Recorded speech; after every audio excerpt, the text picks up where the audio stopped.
திருவண்ணாமலை கோயில் ஒரு சிறந்த ஆன்மீக தலம். இந்த கோயிலுக்கு வருகை தரும் பக்தர்கள் தங்கள் வாழ்வில் சந்திக்கும் அனைத்து துன்பங்களையும் நீக்கி இறைவனின் அருள் பெறுகிறார்கள்.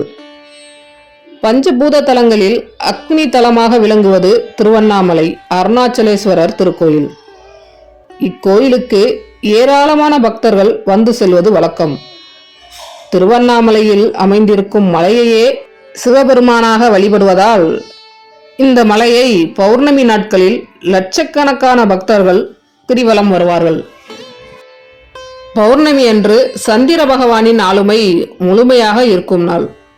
இந்நாளில் சந்திரனின் சக்தி அதிகரிக்கும், நல்ல சக்திகள் அனைத்தும் மேலோங்கி நிற்கும். இதனால் இந்த சிறப்பு மிகுந்த நாளில் கிரிவலம் வருவதால் சந்திரனை ஆபரணமாக கொண்ட சிவபெருமானின் முழுமையான அருளையும் திருவண்ணாமலையில் மோட்சமடைந்த சித்தர்களின் அருளாசியும் பரிபூரணமாக கிடைக்கும் என்பது நம்பிக்கை. மாசி மக பௌர்ணமி தினத்தன்று விரதம் இருந்து புனித நீராடி கிரிவலம் வந்தால் மறுபிறவி கிடையாது என கூறப்படுகிறது. உயிருடன் வாழும் நாட்கள் பரிபூரண நன்மைகளோடு வாழலாம் என்பது ஐதீகம்.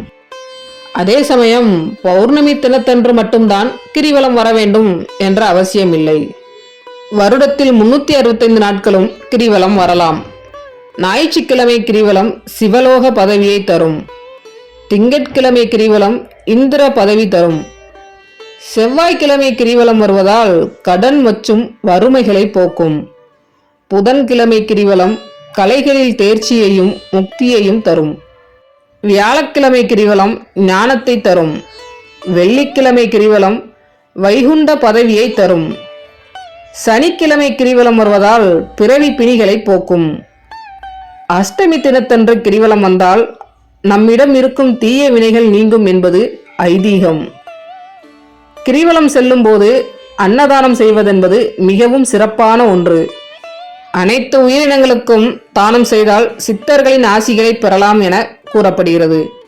இதனால் முன்ஜென்ம பாவங்கள் நீங்கி பிறவி பலன் கிடைக்கும் என்பது நம்பிக்கையாக உள்ளது. நன்றி.